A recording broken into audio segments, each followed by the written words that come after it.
कल्पना कीजिए कि किसी नागरिक ने सरकार से एक बहुत ही सामान्य सी जानकारी मांगी है। जवाब के लिए कानूनन 30 दिन का समय तय है ना? लेकिन मतलब जवाब आता है पूरी 60 दिन बाद। और जब वो लिफाफा खुलता है तो उसमें जवाब देने वाले अधिकारी का नाम ही गायब होता है। जी बिल्कुल, सिर्फ पद का ठप्पा लगा होता है वहां। राइट, सिर्फ पद का ठप्पा।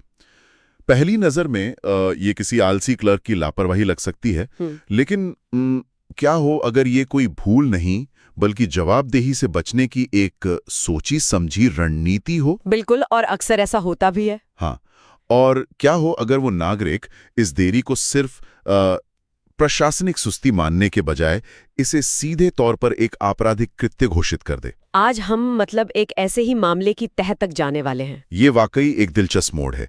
मतलब जब एक आम नागरिक व्यवस्था की जटिलताओं को समझकर उन्हीं कानूनों का इस्तेमाल ढाल और तलवार दोनों की तरह करने लगता है, तो कहानी में एक अलग ही रोमांच आ जाता है। सही कहा। तो चलिए इसे विस्तार से समझते हैं। आज की इस गहन चर्चा के लिए हमारे पास जो स्रोत है वो उत्तर प्रदेश के आजमगढ़ से आया एक कानूनी दस्तावेज है। जी, एक आरटीआई अपील। एग्जैक्टली। यह सूचना का अधिकार अधिनियम यानी आरटीआई 2005 की धारा 19(3) के तहत राज्य मुख्य सूचना आयुक्त लखनऊ के सामने दायर की गई एक द्वितीय अपील है, या सेकंड अपील जिसे कहते हैं। इसे 12 मई 2026 को शैलेंद्र कुमार सिंह नाम के एक नागरिक ने दायर किया है। हमारा आज का मिशन यह समझना है कि कैसे कोई व्यक्ति नौकरशाही के इस चक्रव्यूह को भेदने के लिए कानूनी अनुच्छेदों का इस्तेमाल कर रहा है। यह सिर्फ एक कागजी कार्रवाई नहीं है। बिल्कुल नहीं। और ये दस्तावेज इसलिए अहम हो जाता है क्योंकि ये अपील सिर्फ कुछ पन्नों की मांग नहीं है। मतलब ये उन तौर तरीकों पर एक सीधा प्रहार है जिनका इस्तेमाल अक्सर सरकारी दफ्तरों में सूचनाओं को दबाने के लिए किया जाता है। हाँ, वो जो सिस्टम का एक तरीका होता है। जी। अपीलकर्ता ने सिर्फ शिकायत दर्ज नहीं कराई है, बल्कि उसने व्यवस्था के उस पूरे तंत्र को चुनौती दी है जो जानकारी को बाहर आने से रोकता है। तो इस पूरी कहानी को समझने के लिए हमें सबसे पहले इसके घटनाक्रम यानी टाइमलाइन को देखना होगा। टाइमलाइन बहुत जरूरी है यहाँ। बिल्कुल। आखिर द्वितीय अपील तक बात पहुंची कैसे? दस्तावेजों के मुताबिक मूल आरटीआई आवेदन 27 फरवरी 2026 को दिया गया था। कोई जवाब नहीं मिला। इसके बाद प्रथम अपील 4 अप्रैल को और फिर 27 अप्रैल को की गई। अब यहाँ घटनाक्रम में एक अजीब सी बात सामने आती है। जो लोक सूचना अधिकारी हैं जिन्हें पीआईओ कहा जाता है, उनका जवाब 20 अप्रैल को तैयार होता है। जी, 20 अप्रैल को। हाँ, लेकिन अपीलकर्ता को वो पूरे 60 दिन की देरी के बाद 27 अप्रैल को मिलता है। और इस जवाब में पीआईओ ने अपना नाम पूरी तरह से गुप्त रखा है। मतलब सिर्फ आधिकारिक पद का जिक्र है। राइट। पर क्या किसी अधिकारी द्वारा अपना नाम ना लिखना इतनी बड़ी बात है? मतलब हो सकता है ये सिर्फ एक टाइपिंग की गलती हो। यहाँ सबसे दिलचस्प बात यह है कि एक आम नजरिए से ये टाइपिंग की गलती लग सकती है, लेकिन प्रशासनिक और कानूनी ढांचे में हस्ताक्षर के नीचे नाम ना होना ये एक बहुत बड़ा ढाल होता है। अच्छा, वो कैसे? देखिए, आरटीआई कानून का पूरा ढांचा ही इस बात पर टिका है कि कोई एक विशिष्ट व्यक्ति उस सूचना के लिए जवाबदेह होगा। अगर जवाब में केवल लोक सूचना अधिकारी लिखा है और नाम गायब है, तो कल को अगर ये साबित हो जाए कि दी गई जानकारी भ्रामक या झूठी थी, तो विभाग के किस व्यक्ति पर जुर्माना लगेगा? हाँ, ये तो सोचने वाली बात है। बिल्कुल। कोई भी अधिकारी कह सकता है कि उस समय तो मैं इस पद पर था ही नहीं, या ये हस्ताक्षर मेरे नहीं है। हाँ। मतलब नाम छिपाना व्यक्तिगत जवाबदेही को संस्थागत जवाबदेही में बदलने की एक बहुत पुरानी तरकीब होती है। राइट। इस मामले में पीआईओ विवेकानंद दुबे का नाम अपीलकर्ता द्वारा सामने लाया गया है, जिन्होंने कथित तौर पर पत्राचार में अपनी पहचान छिपाने का प्रयास किया था। ये तो कुछ ऐसा है कि कोई ऑनलाइन ऑर्डर किया गया हो, डिलीवरी 60 दिन लेट हो, और जो डिलीवरी एजेंट पैकेट देकर जाए उसने भेजने वाले का नाम और पता ही मिटा दिया हो। एग्जैक्टली। ताकि खराब सामान निकलने पर कोई क्लेम न कर सके। और 60 दिन की देरी भी इसी रणनीति का हिस्सा लगती है। प्रशासन में अक्सर कहा जाता है कि देरी अक्षमता का नहीं बल्कि नियंत्रण का औजार है। निश्चित रूप से किसी भी नागरिक को प्रक्रिया से थकाने के लिए समय सबसे कारगर हथियार होता है। मतलब जब आप 30 दिन की जगह 60 दिन में जवाब देते हैं तो आधा उत्साह तो इंसान का वहीं खत्म हो जाता है। बिल्कुल सही। लेकिन जब 60 दिन बाद वो रहस्यमयी जवाब मिलता भी है तो उसमें एक नया पेच आ जाता है। जी। दस्तावेजों के अनुसार एसडीएम के रीडर, जिनका नाम अरुण कुमार सिंह है, वो आदेशों की प्रमाणित प्रतियां देने से साफ मना कर देते हैं। और इसका कारण क्या बताया जाता है? अलग से आवेदन करने को कहा जाता है। हाँ, कारण ये दिया जाता है कि प्रमाणित प्रतियों के लिए अलग से आवेदन करें। इसके साथ ही जवाब में ये भी दावा किया गया कि पोर्टल का आदेश संलग्न है, जबकि अपीलकर्ता का कहना है कि पत्र के साथ कोई आदेश था ही नहीं। कोई डॉक्यूमेंट अटैच नहीं था। राइट। और जब इसकी शिकायत विवेकानंद जी से फोन पर की गई तो भी कोई जानकारी नहीं दी गई। तो यहाँ बात वाकई बहुत दिलचस्प हो जाती है। बिल्कुल। अक्सर हम देखते हैं कि हर सरकारी विभाग का अपना एक तय मैनुअल होता है, हर काम के लिए एक अलग खिड़की और अलग फॉर्म होता है। जी, एक पूरा प्रोसेस होता है। हाँ, तो अगर वो रीडर कह रहा है कि सर्टिफाइड कॉपी के लिए विभागीय प्रक्रिया के तहत अलग से आवेदन करें, तो क्या वो तकनीकी रूप से सही काम नहीं कर रहा है? वो तो सिर्फ अपने विभाग के नियम बता रहा है। फिर अपीलकर्ता इसे अवैध क्यों बता रहा है? ये एक बहुत ही वाजिब सवाल है और यहीं पर अक्सर आम नागरिक और नौकरशाही के बीच टकराव होता है। विभागीय क्लर्क या रीडर हमेशा अपने पुराने राजस्व नियमों का या रेवेन्यू कोड्स का हवाला देते हैं। हाँ। लेकिन अपीलकर्ता ने यहाँ जो कानूनी तर्क दिया है वो आरटीआई अधिनियम की धारा 22 है। कानूनी शब्दावली में इसे ओवरराइडिंग इफेक्ट कहा जाता है। अच्छा, तो इस ओवरराइडिंग इफेक्ट का असल में तंत्र कैसे काम करता है? इसका तंत्र ये है कि जब संसद ने आरटीआई कानून बनाया तो उन्होंने ये स्पष्ट कर दिया कि सूचना प्राप्त करने के मामले में ये नया कानून पुराने सभी कानूनों, विभागीय मैनुअल्स या ऑफिशियल सीक्रेट्स एक्ट से ऊपर रहेगा। ओके, मतलब ये सबसे ऊपर है। एग्जैक्टली। मान लीजिए किसी विभाग का नियम कहता है कि अमुक जानकारी के लिए 50 रुपए का अलग चालान और फॉर्म नंबर 4 भरना होगा। लेकिन अगर वही जानकारी आरटीआई के तहत मांगी जाती है तो अधिकारी ये नहीं कह सकता कि हमारे पुराने नियम के अनुसार अलग से आवेदन करो। धारा 22 उस पुराने नियम को शून्य कर देती है।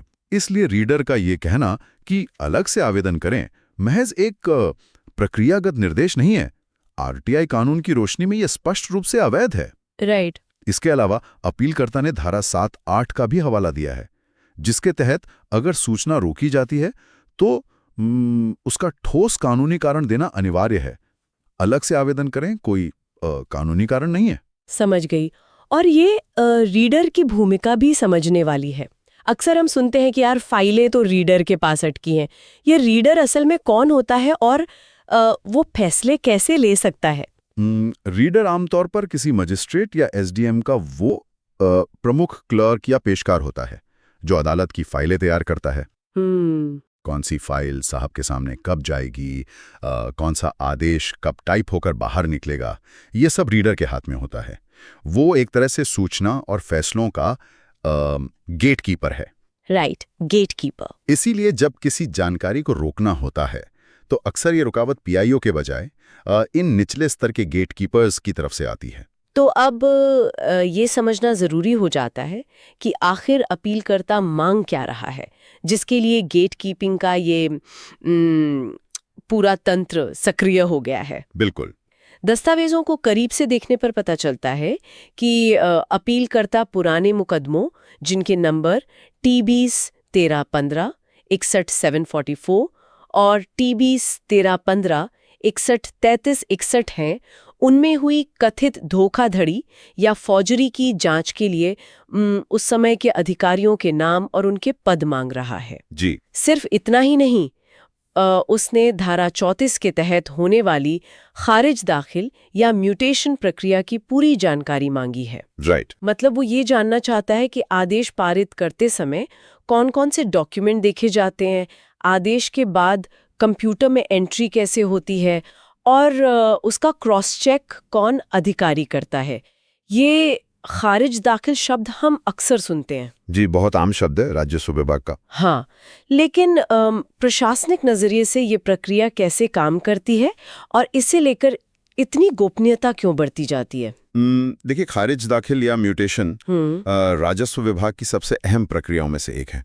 सरल शब्दों में, जब कोई जमीन बिकती है या पुश्तैनी जमीन वारिसों के नाम जाती है तो सरकारी रिकॉर्ड से यानी खतौनी से पुराने मालिक का नाम खारिज होता है, मतलब हटाया जाता है, और नए मालिक का नाम दाखिल होता है, यानी दर्ज किया जाता है। यानी ये जमीन के मालिकाना हक को सरकारी रजिस्टर में अपडेट करने का एक तरीका है। ये तो एक तरह से ब्लैक बॉक्स लग रहा है। किसान आवेदन डालता है और अंदर क्या हो रहा है पता ही नहीं चलता। एग्जैक्टली। अब इसका तंत्र समझिए। इसमें कई स्तर होते हैं। हल्का लेखपाल अपनी रिपोर्ट लगाता है, फिर कानून गो उसे चेक करता है, फिर तहसीलदार या एसडीएम उसका आदेश पारित करता है। काफी लंबी प्रक्रिया है। हाँ, और अंत में वो आदेश कंप्यूटर फीडिंग वाले क्लर्क के पास जाता है ताकि वो ऑनलाइन पोर्टल पर अपडेट हो सके।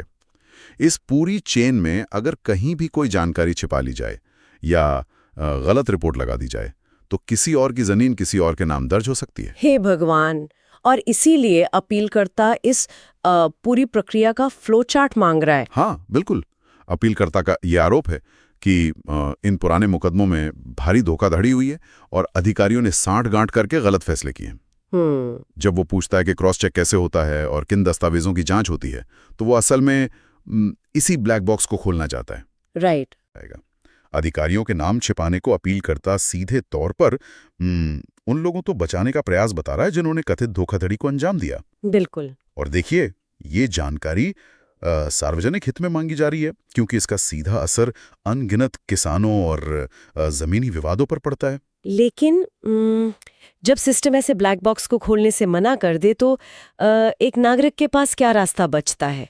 ये दस्तावेज यहाँ एक बहुत ही अप्रत्याशित मोड़ लेता है। जी। अपीलकर्ता ने सिर्फ सूचना न मिलने की शिकायत नहीं की है, बल्कि उसने अपने कानूनी हथियारों का दायरा बढ़ाते हुए भारतीय न्याय संहिता यानी बीएनएस, जो कि नया क्रिमिनल कानून है, और सीधे भारत के संविधान के अनुच्छेदों का इस्तेमाल किया है। ये बहुत बड़ी बात है। हाँ, दस्तावेज में बीएनएस की कई धाराओं का जिक्र है। बीएनएस 198 और 199 का हवाला दिया गया है, जो तब लागू होती हैं जब कोई लोक सेवक कानून की अवज्ञा करता है या नुकसान पहुंचाने के इरादे से गलत रिकॉर्ड तैयार करता है। बीएनएस 222 और 223 का जिक्र है, जो सरकारी कर्तव्यों के निर्वहन में सहायता न करने से जुड़ी हैं। और सबसे अहम बीएनएस 249, जो साफ कहती है कि अपराध करने वाले अधिकारियों के नाम छिपाकर उन्हें दंड से बचाना भी एक अपराध है। बिल्कुल। इसके साथ ही संविधान के अनुच्छेद 14 यानी विधि के समक्ष समानता के अधिकार का भी तर्क रखा गया है। लेकिन एक मिनट रुकिए जी। यहाँ मुझे एक कानूनी विरोधाभास नजर आ रहा है। राज्य सूचना आयोग तो एक प्रशासनिक ट्रिब्यूनल है ना? बिल्कुल। उसका काम सिर्फ ये देखना है कि आरटीआई के तहत सूचना दी गई या नहीं। वो कोई क्रिमिनल कोर्ट तो है नहीं। फिर इन भारी भरकम क्रिमिनल धाराओं को आरटीआई अपील में शामिल करने का क्या तुक है? मतलब क्या ये सिर्फ अधिकारियों को डराने की एक खोखली रणनीति है या फिर ये कोई कानूनी नासमझी है? अगर हम इसे बड़े परिदृश्य से जोड़कर देखें तो सतह पर देखने से ये जरूर लग सकता है कि सूचना आयोग इन क्रिमिनल धाराओं पर कोई सजा नहीं सुना सकता। राइट। और ये सच भी है कि सूचना आयुक्त किसी अधिकारी को बीएनएस के तहत जेल नहीं भेज सकता। लेकिन अगर हम इसके पीछे काम करने वाले कानूनी तंत्र को समझें तो ये नासमझी नहीं बल्कि एक बहुत ही सोची समझी रणनीति है। वो कैसे? ये तंत्र असल में काम कैसे करता है? देखिए, अपीलकर्ता ये जानता है कि प्रशासनिक लापरवाही और आपराधिक कृत्य के बीच की लकीर बहुत बारीक होती है। हाँ। जब एक अधिकारी जानकारी छिपाता है तो आमतौर पर उसे बस काम में देरी माना जाता है। लेकिन अपीलकर्ता इन बीएनएस धाराओं को रिकॉर्ड पर लाकर एक कागजी ट्रेल या पेपर ट्रेल तैयार कर रहा है। अच्छा। वो सूचना आयोग के सामने ये स्थापित कर रहा है कि ये मामला सिर्फ 60 दिन की देरी का नहीं है, बल्कि जानबूझकर साक्ष्यों को मिटाने और अपराधियों को बचाने का है, जो बीएनएस 249 के तहत आता है। यानी वो इस अपील को भविष्य के किसी क्रिमिनल केस का आधार बना रहा है। एग्जैक्टली। अगर सूचना आयोग अपने आदेश में ये लिख देता है कि हाँ, प्रथम दृष्टया अधिकारी ने जानबूझकर भ्रामक जानकारी दी और नाम छिपाए, तो ये आदेश उस अपीलकर्ता के लिए एक बहुत मजबूत सबूत बन जाएगा। ओ, समझी। बाद में वो इसी आदेश के आधार पर सीधे मजिस्ट्रेट की अदालत में जाकर इन अधिकारियों के खिलाफ क्रिमिनल केस या एफआईआर दर्ज करा सकता है। ये तो बहुत ही चालाकी भरा कदम है। और संविधान के अनुच्छेद 14 का क्या तर्क है इसमें?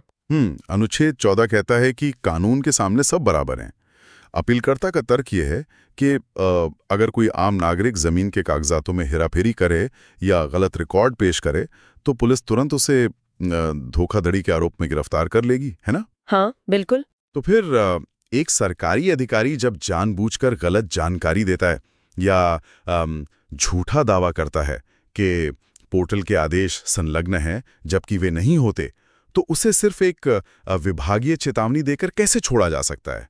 यह व्यवस्था के दोहरे मापदंड पर एक सीधा संवैधानिक प्रहार है। ये एक बहुत ही आक्रामक और सटीक कानूनी दाव है। इस रणनीति को समझने के बाद अब ये देखना दिलचस्प होगा कि अपीलकर्ता ने इस द्वितीय अपील में राहत या रिलीफ क्या मांगी है। जी, रिलीफ बहुत अहम है इस केस में। राइट। उसकी पहली मांग आरटीआई की धारा 7(6) के तहत है कि सारी जानकारी निशुल्क उपलब्ध कराई जाए क्योंकि 30 दिन की तय सीमा पार हो चुकी है। दूसरी मांग है कि धारा 20(1) के तहत पीआईओ पर अधिकतम आर्थिक दंड लगाया जाए।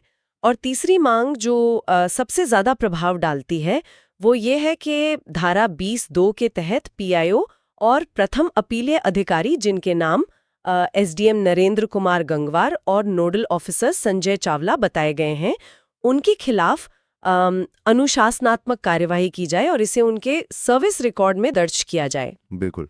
साथ ही ये भी आदेश देने की मांग है कि पीआईओ भविष्य में अपना नाम स्पष्ट रूप से लिखें। ये सर्विस रिकॉर्ड वाला हिस्सा मुझे बहुत दिलचस्प लग रहा है। जी। जैसे हम लोगों की जिंदगी में फाइनेंशियल क्रेडिट स्कोर का जो महत्व होता है कि अगर एक बार खराब हो जाए तो सिर्फ लेट फीस नहीं लगती बल्कि आगे दशकों तक होम लोन या कार लोन मिलना बंद हो जाता है। क्या सर्विस रिकॉर्ड का महत्व अधिकारियों के लिए वैसा ही होता है? ये उपमा बहुत ही सटीक है। सरकारी व्यवस्था में सर्विस रिकॉर्ड और विशेष रूप से एसीआर यानी एनुअल कॉन्फिडेंशियल रिपोर्ट ही वो पैमाना है जिस पर किसी भी नौकरशाह का पूरा करियर टिका होता है। अच्छा, तो ये एसीआर काम कैसे करता है? देखिए, हर साल अधिकारी के वरिष्ठ अधिकारी उसके काम के आधार पर ये रिपोर्ट तैयार करते हैं। जब भी अधिकारी के प्रमोशन का समय आता है या उसे कोई महत्वपूर्ण पद देना होता है जैसे डीएम या सचिव, तो एक कमिटी उसका पुराना सर्विस रिकॉर्ड देखती है। अगर उस रिकॉर्ड में राज्य सूचना आयोग जैसे किसी वैधानिक निकाय की ये टिप्पणी दर्ज हो कि इस अधिकारी ने जानबूझकर भ्रष्टाचार के मामलों में जानकारी छिपाई और अनुशासनात्मक कार्रवाई की गई, तो वो उस अधिकारी के करियर के लिए एक स्थायी दाग बन जाता है। मतलब उसका असर उसकी सैलरी और प्रमोशन दोनों पर पड़ेगा? हाँ, बिल्कुल। उसका अगला प्रमोशन रुक सकता है, पे कमीशन के लाभ अटक सकते हैं और कई बार तो उन्हें कंपल्सरी रिटायरमेंट की श्रेणी में भी डाला जा सकता है। अधिकारी सबसे ज्यादा डरते हैं। बिल्कुल। मतलब 25,000 रुपए का जुर्माना तो कोई भी अधिकारी अपनी जेब से भर सकता है, लेकिन सर्विस रिकॉर्ड का दाग उसके पूरे भविष्य को प्रभावित करता है। राइट। अपीलकर्ता शैलेंद्र कुमार सिंह ने यह मांग करके स्पष्ट कर दिया है कि वो सिर्फ पन्नों की फोटोकॉपीज नहीं चाहते, बल्कि वो व्यवस्था में बैठे लोगों के लिए वास्तविक परिणाम सुनिश्चित करना चाहते हैं।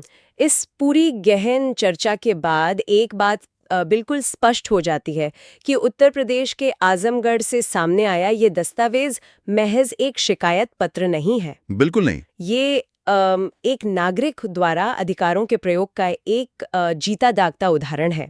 हमने देखा कि कैसे जब एक सिस्टम सूचना को छिपाने के लिए देरी और अनाम पत्राचार की रणनीति अपनाता है, तो एक नागरिक आरटीआई की धारा 22, क्रिमिनल कानूनों और सर्विस रिकॉर्ड जैसे प्रशासनिक औजारों का उपयोग करके उसी सिस्टम पर वापस दबाव बनाता है। जी। ये मामला इस बात का प्रमाण है कि कानून की सही जानकारी किसी भी निचले स्तर के क्लर्क या बड़े अधिकारी की मनमानी पर भारी पड़ सकती है। और महत्वपूर्ण बात यह है कि ऐसे प्रयास किसी एक व्यक्ति के निजी मामले तक सीमित नहीं रहते। मतलब जब खारिज दाखिल जैसी प्रक्रियाओं का ब्लैक बॉक्स खुलता है तो उससे पूरे राज्य के राजस्व प्रशासन में पारदर्शिता आने की संभावना बढ़ती है। ये नागरिक जागरूकता का वो स्तर है जहां व्यवस्था को सिर्फ कोसा नहीं जाता, बल्कि उसे जवाबदेह बनने पर मजबूर किया जाता है। बिल्कुल सही कहा आपने। हम इस चर्चा को ख़त्म करते हुए एक विचार जो लगातार जहन में आता है वो ये है, आज हमने सिर्फ एक नागरिक के प्रयास का विश्लेषण किया है जिसने अपनी थोड़ी सी कानूनी सूझबूझ से एक आम सी खारिज दाखिल प्रक्रिया में स्थानीय नौकरशाही के सामने कठिन सवाल खड़े कर दिए।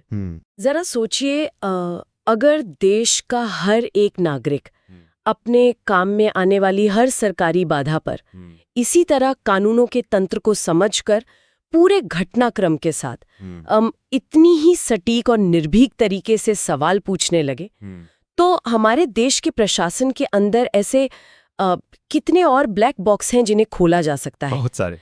क्या यह उस प्रशासन की शुरुआत नहीं होगी जहां गोपनीयता अपवाद होगी और पारदर्शिता एक नियम?